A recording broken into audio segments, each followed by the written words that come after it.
Welcome to Maurya publication. Myself Aishwarya. आज आपण पदार्थ विज्ञानचा पेपर डिस्कशन करणार आहोत. 2023चा समरचा क्वेश्चन पेपर आहे. एक 15 दिवस राहिलेले आहेत आपल्या एक्झामसाठी आणि याच्यामध्ये आपण स्मार्ट स्टडी करणं खूप गरजेचं आहे. ठीक आहे. सिलेबस कॉपी समोर ठेवा. सिलेबस कॉपी समोर ठेवून आपल्याला काय केलं पाहिजे, अभ्यास केला पाहिजे. आपल्याला सिलेबस कॉपीमध्ये सगळं दिलेलं आहे. कोणत्या टॉपिकवरती MCQ आहेत, कोणत्या टॉपिकवर SCQ आहेत आणि कोणत्या टॉपिकवरती LEQ आहेत. त्यानुसार जर आपण अभ्यास केला तर आपल्याला सोपं जातो अभ्यास करायला. ठीक आहे. त्यानंतर आता याच्यामध्ये पहिला पार्ट आपण बघूयात. पहिले तर आपण सिलेबस कॉपी बघूयात. आता पार्ट 1 आणि पार्ट 2 पदार्थ विज्ञानामध्ये पार्ट 1 आणि पार्ट 2 दिलेले आहेत. दोन्हीचंही तुम्हाला डिस्ट्रीब्युशन दिलेलं आहे. बरोबर. त्यानंतर पहिला पार्ट आहे तुमचा 9 टॉपिक आहेत. त्याच्यामध्ये टोटल किती टॉपिक आहेत? 9 टॉपिक आहेत. बरोबर. 9 टॉपिक 9 दिवसात सुद्धा संपू शकतात जर आपण व्यवस्थित केलं तर. पार्ट 1 रिवाईज करणं खूप सोपं असतं कारण त्याच्यामध्ये पॉईंट्स आहेत. त्याच्यातले जे टॉपिक आहेत ना त्यातले सब पॉईंट्स खूप छोटे छोटे, त्यामुळे तेवढं जरी केलं तरी सफिशियंट होऊन जातं. सगळ्यात जास्त स्कोर हा पदार्थ पार्ट 1 मध्येच होतो. पार्ट 2 जरासा लेंदी आहे, थेरॉटिकल आहे, त्याच्यामध्ये सब पॉईंट्स खूप जास्त आहेत, त्यामुळे तो अभ्यास करायला जरा अवघड जातं. पण पेपर 1 हा नेहमी सोपा जातो. सिलेबस कमी आहे पेपर 1.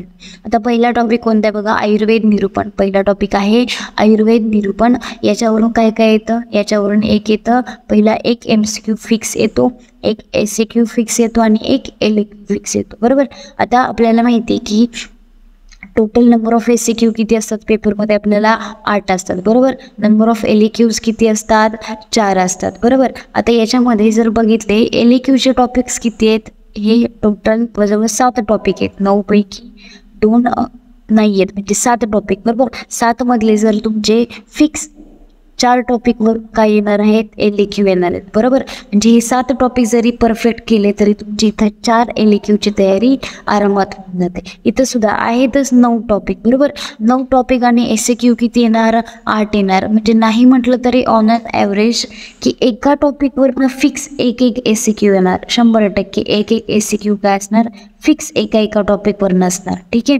हे असं जर आपण स्मार्ट स्टडी केला तर होऊन जाते. त्यानुसार मार्कांचं डिस्ट्रीब्युशन सुद्धा इथं दिलेलं आहे. बघा, पहिला आयुर्वेद निरूपण, ह्याच्यावरती काय आहे?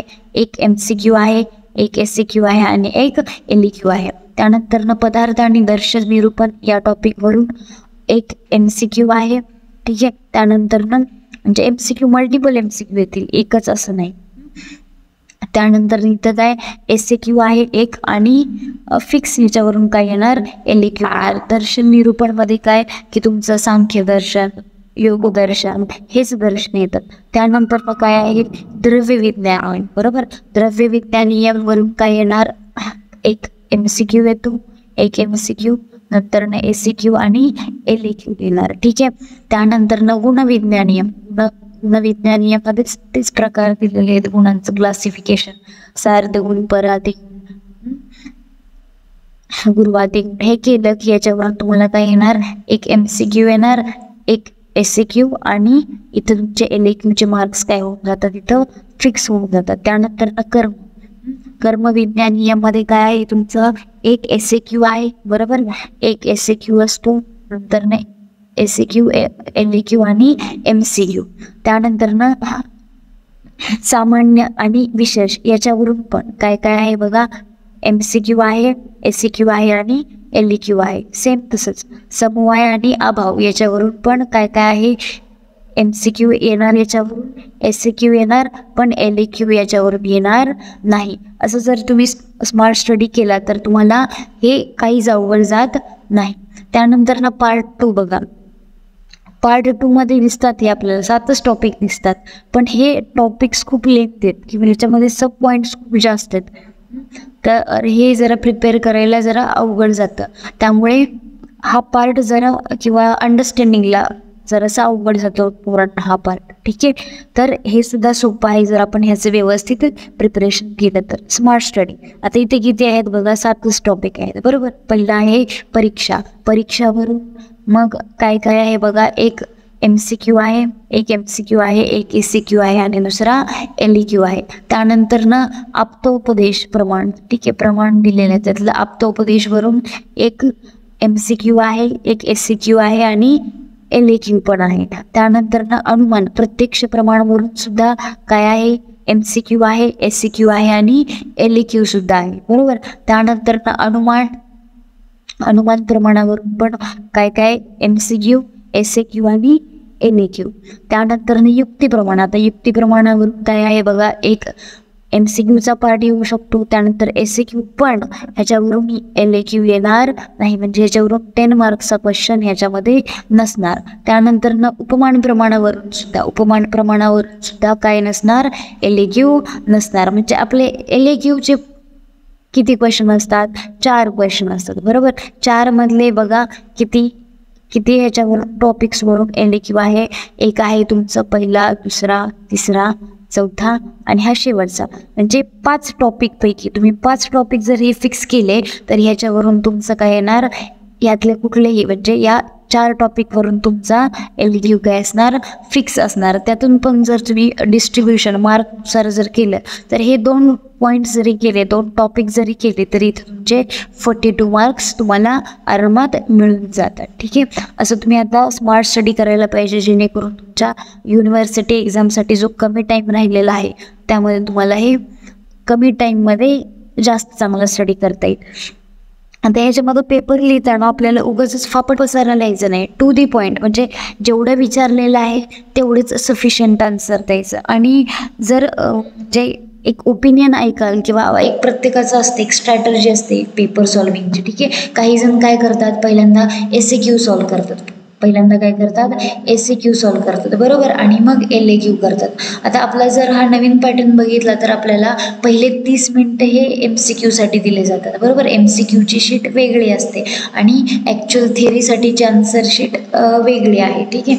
तर ह्याच्यामध्ये तुम्हाला पहिला अर्धा तास MCQसाठी दिला जातो आणि मग उरलेला 2.5 तासात पेपर तुम्हाला हा SAQ आणि LAQ हा दोन्ही पण पार्ट कव्हर करायचा असतो, बरोबर.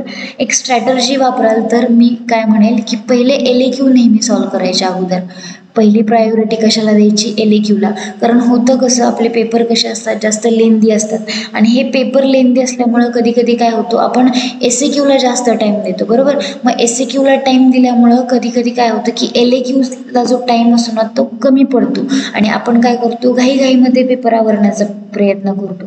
मग हे घाईमध्ये पेपर आवरल्यामुळं काय होतं की LAQचे आपले जे पॉईंट्स असतात ना ते काय होतात, काही पॉईंट्स इथं आपले मिस होतात.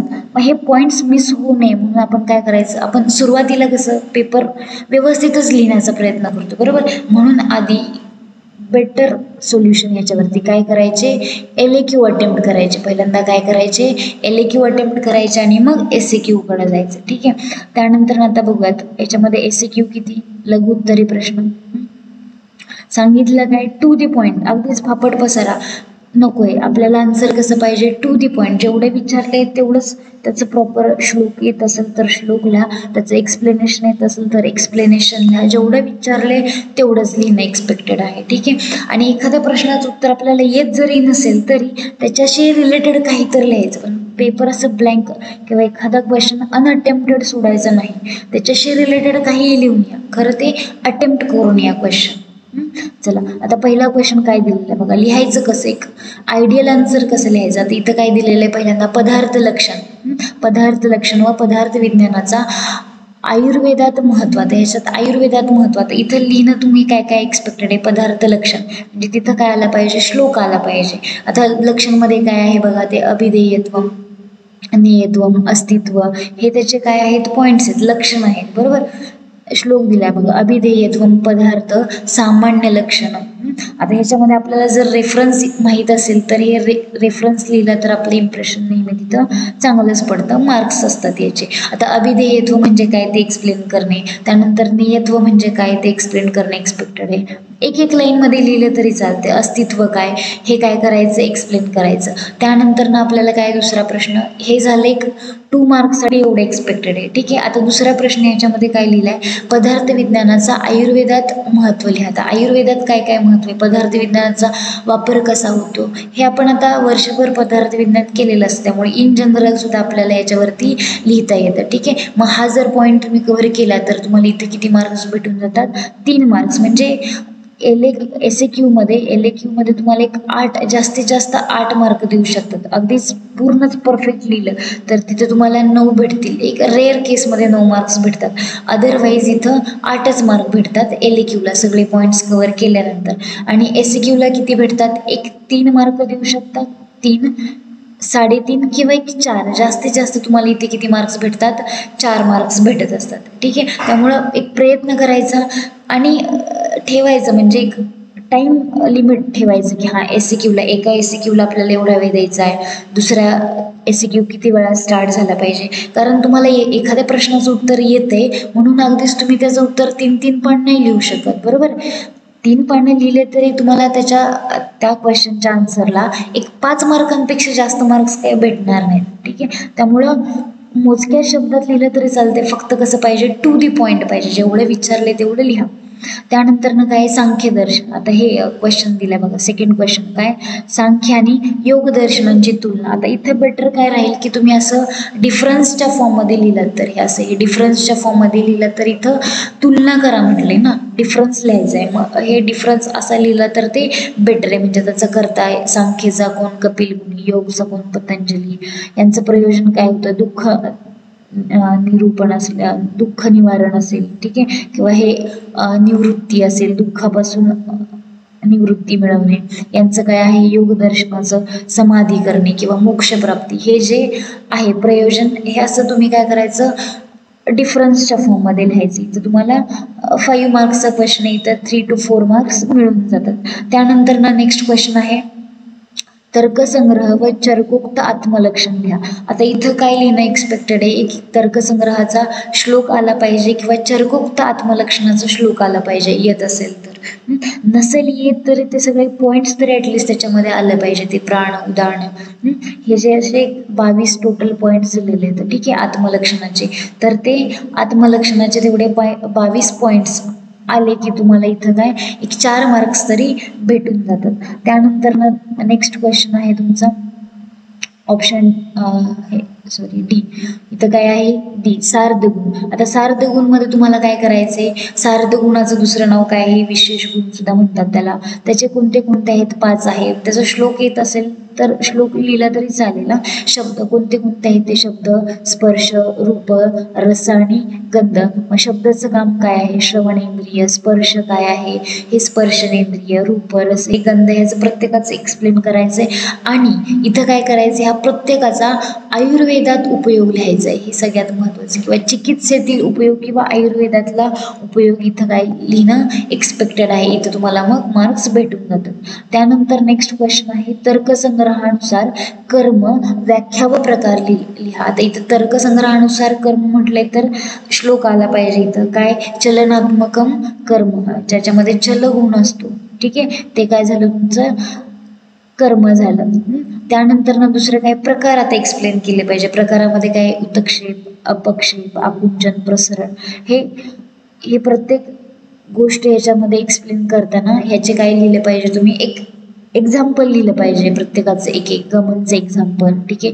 उत्क्षेप, अपक्षेप असेल किंवा आकुंचन, शरीराच्या जवळ येतं ते आकुंचन, शरीरापासून लांब जातं ते प्रसरण, गमन. ठीक आहे. ह्या गोष्टी एक्सप्लेन करून त्याचं काय केलं पाहिजे? एक उदाहरण लिहिलं पाहिजे. ठीक आहे. त्यानंतर तुमचा नेक्स्ट क्वेश्चन आहे काललक्षण व महत्व. इथं काय आहे? काललक्षण व महत्व. आता काललक्षण काय आहे? अतीतादी व्यवहार हेतू कालः सच एको विभू नित्यज. म्हणजे अतीतादी व्यवहार हेतू कालः हा श्लोक लिहिणं एक्सपेक्टेड आहे. त्याचं एक्सप्लेनेशन लिहिलं पाहिजे. त्यानंतर महत्व. आता त्याचं महत्व काय? काळ कशासाठी गरजेचा असतो आपल्याला माहिती आहे. त्याचा आयुर्वेदात उपयोग काय असेल किंवा चिकित्सेतलं महत्त्व काय आहे ते लिहायचं याच्यामध्ये. ठीक आहे. त्यानंतर ना तुमचं काय आहे? नेक्स्ट क्वेश्चन अभाव. आता अभाव प्रकार हा सहज स्पष्ट करा. आता अभाव हा टॉपिकच एवढा छोटा आहे ना की त्यात सगळ्या गोष्टी कव्हर होऊन जातात. न भावो अभाव वगैरे ही व्याख्या काय करायच्या? तुम्हाला व्याख्या लिहायच्यात. त्या व्याख्येचे एक्सप्लेनेशन लिहायचे. अभावाचे प्रकार काय आहे? संसर्गभाव आहे, अन्योन्याभाव आहे. त्यानंतर ना संसर्गभावमध्ये पुन्हा 3 प्रकार येतात. हे तुम्हाला एक्सप्लेन करायचं आहे विथ एक्झाम्पल. ठीक आहे. त्याचं महत्त्व सुद्धा 1-2-3 पॉईंट्स लिहिले तरी इथं चालून जाईल. त्यानंतर नेक्स्ट क्वेश्चन आहे मनाचे विषय व कर्म. आता मनाचा विषयाचा पहिलं श्लोक लिहिलं पाहिजे. ठीक आहे. त्यानंतर मनाचं कर्म काय आहे, इंद्रियाभिग्रह, त्यानंतर विचार, हे सगळे मनसह स्वस्य निग्रह, हे सगळे पॉईंट्स काय केले पाहिजे, एक्सप्लेन केले पाहिजे. ठीक आहे. त्यानंतर नेक्स्ट LAQचा क्वेश्चन आहे. नेक्स्ट क्वेश्चन काय आहे, LAQ दीर्घोत्तरी प्रश्न. आता LAQ मध्ये पहिला क्वेश्चन काय आहे, सिद्धांत. ठीक आहे. आता हे सिद्धांत तुम्हाला क्रियामध्ये पण झालेले असतात, बरोबर. क्रियामध्ये सुद्धा हे सिद्धांत तुम्ही केलेलं असतात, बरोबर. सिद्धांताची व्याख्या काय असते, ठीक आहे. सिद्धांताची व्याख्या लिहायची, व्याख्या सांगून त्याचे प्रकार सविस्तर वर्णन करा. म्हणजे प्रकार त्याचं काय आहे, सर्वतंत्र, प्रतितंत्र, सर्व तंत्रांमध्ये मान्य असलेलं सर्वतंत्र, एका तंत्रामध्ये मान्य असलेलं प्रतितंत्र, असं हे तुम्हाला काय करायचं, एक्सप्लेन करायचे. अधिकरण त्याचं एक्झाम्पल, अभ्युपगम त्याचं एक्झाम्पल. सर्वतंत्रामध्ये एक्झाम्पल आपण काय देतो की सर्व इदम पांचभौतिकम अस्ति अस्मिनार्थी किंवा सर्व द्रव्यम पांचभौतिकम असती. ठीक आहे. हे तुम्ही काय लिहायचंय की एक्झाम्पल म्हणून तिथं लिहायचं. त्यानंतर काय एक्सप्लेन करायचे, लोकपुरुष साम्य सिद्धांत. ठीक आहे. लोकपुरुष साम्य सिद्धांतला पिंड ब्रह्मांड न्याय सुद्धा म्हणतात. म्हणजे यात पिंडी तद ब्रह्मांडी, जे तुमच्या सृष्टीमध्ये आहे तेच आपल्या, जे भाव शरीरगत आहेत तेच भाव सृष्टीमध्ये सुद्धा असतात, हे त्याच्यामध्ये एक्सप्लेन करायचं. हे क्रियामध्ये झालेले. ठीक आहे. त्यामुळे हे डबल होऊन जातं आपलं. मग ह्याच्यामध्ये सिद्धांताच्या व्याख्येला मार्क आहेत 1 मार्क. ठीक आहे. सिद्धांताचे प्रकार हे इथं जवळजवळ तुमचे विथ एक्सप्लेनेशन प्रॉपर केलं तर इथं काय होतात, 5 मार्क्स इथं तुम्हाला भेटून जातात. लोकपुरुष साम्य सिद्धांत व्यवस्थित एक्सप्लेन करायला, त्याचे विथ एक्झाम्पल एक्सप्लेन करायला इथे किती असतात, 4 मार्क असतात. असे तुमचा 10 मार्क्सचा काय होतो, LAQ होतो. ठीक आहे. त्यानंतर हे तुमचं पृथ्वी महाभूत, बरोबर. पृथ्वी महाभूताची पहिल्यांदा काय आली पाहिजे, व्याख्या, गंधवती पृथ्वी. ठीक आहे. त्यानंतर त्याची उत्पत्ती कशी झाली आहे ते आलं पाहिजे. त्यानंतर त्याचे प्रकार, पृथ्वीचे प्रकार आले पाहिजे, पृथ्वीचे गुण काय काय आहेत ते आले पाहिजे, आणि पृथ्वी महाभूताचं आयुर्वेदिक महत्त्व. ठीक आहे. हे सगळे पॉईंट्स केल्यानंतर इथं काय भेटून जातात तुम्हाला, 10 मार्क्स भेटून जातात. Next LAQ. नेक्स्ट काय बघा,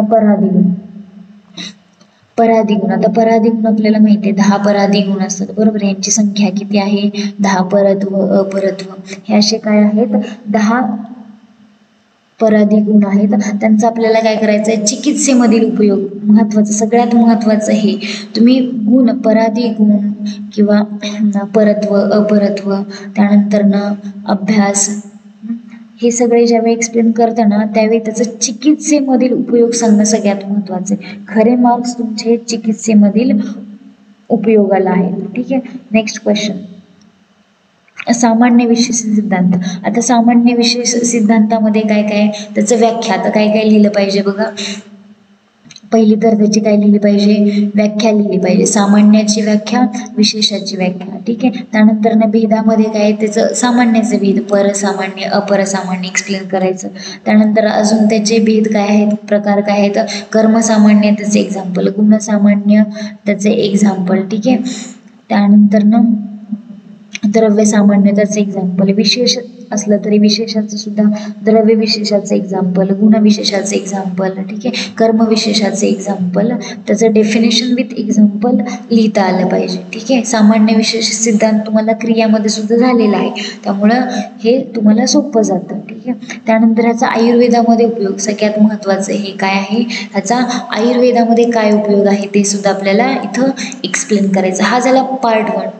पार्ट 1 सगळ्यात सोपा, ज्या गोष्टी तुम्ही क्रियामध्ये शिकलेल्या असतात काही, किंवा काही गोष्टी तुम्ही क्रियामध्ये शिकलेल्या असतात, काही गोष्टी अष्टांग हृदयमध्ये शिकलेल्या असतात, त्याच गोष्टी तुम्हाला पदार्थ विज्ञानामध्ये पण असतात. त्यामुळं पार्ट 1 सहसा जास्त अवघड जात नाही, समजण्यासाठी सुद्धा सोपा आहे. आता पार्ट 2, पार्ट 1चा स्कोर हा नेहमी जास्त चांगला होतो का, तर त्याच्यामध्ये सोप्या गोष्टी आहेत आणि थेअरीचा पार्ट कमी आहे. ठीक आहे. आता पार्ट 2 मध्ये बघा, पार्ट 2 मध्ये काय आहे, पहिलं प्रमा, प्रमेय आणि प्रमाता ह्या तिघांचे डेफिनेशन लिहायचे. तर ठीक आहे. प्रमा म्हणजे काय असतं, प्रमा म्हणजे, नंतर प्रमेय म्हणजे काय, प्रमाता म्हणजे काय, ह्या सगळ्यांचे डेफिनेशन. त्यानंतर इथं सुद्धा वाक्यार्थ ज्ञान हेतू हे तुम्हाला काय करायचं इथं एक्सप्लेन करायचं. वाक्यार्थ ज्ञान हेतू म्हणजे काय असतं. त्यानंतर ना त्रयोदशकरण आणि त्यांची वृत्ती इथं एक्सप्लेन करायचं. हे SAQ आहेत. त्यानंतर ना हेत्वाभासावरती दरवर्षी एक क्वेश्चन असतो, MCQ येऊ शकतो त्याच्यावरून, किंवा एक SAQ तरी फिक्स येऊ शकतो. हेत्वाभास महत्वाचा आहे. याच्यामध्ये काय दिलेलं आहे, सव्यभिचार म्हणजे हेत्वाभासाचा एक प्रकार आहे, तो काय करायचा आपल्याला इथं एक्सप्लेन करायचा. त्यानंतर युक्तिप्रमाण सगळ्यात महत्वाचं युक्तिप्रमाण. ठीक आहे, युक्तिप्रमाणाचं लक्षण काय, युक्तिप्रमाणाचं उदाहरण म्हणजे युक्तिप्रमाण आपण आयुर्वेदामध्ये कुठं कुठं वापरू शकतो ते म्हणजे झालं युक्तिप्रमाणाचे उदाहरण. युक्तिप्रमाण वापरून आपण युक्तिप्रमाणाचा आपण चिकित्सेमध्ये कसा वापर करू शकतो ते याच्यामध्ये आपल्याला सांगता येतं. त्यानंतर काय आहे बघा, उपमान प्रमाण लक्षण व आयुर्वेदात उपयोग. आता बघा हे पण सेम उपमान प्रमाण बरोबर. उपमान प्रमाणाचं काय करायचं आपल्याला आयुर्वेदामधलं त्याचं लक्षण लिहायचं पहिल्यांदा आणि त्यानंतर त्याचा आयुर्वेदामध्ये उपयोग. मग भरपूर सारे आपण त्याच्यामध्ये उपयोग लिहू शकतो.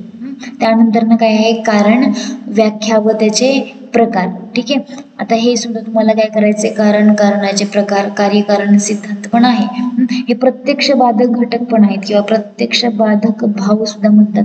हे तुम्हाला चरक संहितेमध्ये पण आहे. म्हणजे ही गोष्ट आपल्याला दोन्ही ठिकाणी उपयोगाला येते. प्रत्यक्ष बाधक घटक केले तुम्ही तर ह्याचं उत्तर तुम्हाला पदार्थामध्ये पण लिहिता येतं आणि याचं उत्तर तुम्हाला चरकमध्ये म्हणजे संहितामध्ये सुद्धा लिहिता येतं. ठीक आहे, त्यानंतर LAQ मध्ये बघा, LAQ मध्ये काय आहे, चरकोक्त शब्द लक्षण व प्रकार लिहून शब्दार्थ बोधक वृत्ती स्पष्ट करा. इथं सुद्धा लक्षणाला तुमचा 2 मार्क असतात, त्याच्या प्रकाराला 3 मार्क असतात आणि बाकीच्या गोष्टी बोधक वृत्ती स्पष्ट करायला तुम्हाला काय आहेत 5 मार्क आहेत. ठीक आहे, त्यानंतर नेक्स्ट क्वेश्चन, प्रत्यक्ष प्रमाण व प्रकार लिहून आयुर्वेदात महत्त्व स्पष्ट करा. प्रत्यक्ष प्रमाणाचं काय करायचं, लक्षण लिहायचे, प्रत्यक्ष प्रमाणाचे प्रकार लिहायचेत आणि त्याचा आयुर्वेदामध्ये उपयोग लिहायचा आहे. त्यानंतर नेक्स्ट क्वेश्चन आहे अनुमान प्रमाण. ठीक आहे, अनुमान प्रमाणाची व्याख्या, अनुमान प्रमाणाचं म्हणजे स्वरूप स्पष्ट करायचंय. त्यानंतर त्याचे सहाय्यभूत घटक म्हणजे त्याचं उदाहरण, सहाय्यभूत घटक जे आहे त्याचं काय करायचंय, उदाहरण लिहायचं, त्याचा आयुर्वेदातला उपयोग सुद्धा लिहायचा. ठीक आहे, त्यानंतर नेक्स्ट क्वेश्चन आहे सत्कार्यवाद. वाद सुद्धा सगळे इम्पॉर्टंट आहेत बरं का, सगळे वाद करायचे, वादांवरून एक क्वेश्चन नेहमी असतो. आता इथं कोणता वाद विचारलेला आहे, सत्कार्यवाद सांगून आरंभवादाचे खंडन करा. ठीक आहे, जे पॉईंट्स आपल्याला टाइम लिमिटेशन असतं, पेपर पार्ट 2 हा म्हणजे पार्ट 1 पेक्षा जास्त लेंथी असतो, त्यामुळे आपण टाइम मॅनेजमेंट करणं खूप गरजेचं आहे. आपल्याला अर्धा तास, सुरुवातीचा अर्धा तास तर आपल्याला MCQ साठीच दिलेला असतो, म्हणजे आपल्याला हा पेपर फक्त 2.5 तासामध्ये कव्हर करायचा आहे. मग हे पेपर जर तुम्हाला हा 2.5 तासामध्ये, हा थेरीचा पेपर 2.5 तासात कव्हर करायला तुमचं म्हणजे ठरलेलं पाहिजे की SAQला तुम्ही किती वेळ देणार, LAQला वेळ किती देणार, आणि तुम्ही LAQ सॉल्व सगळ्यात अगोदर करा. पहिलं प्रेफरन्सनं LAQ अगोदर सॉल्व करा आणि LAQ लिहिल्याच्या नंतर तुम्ही SAQ कडे जा.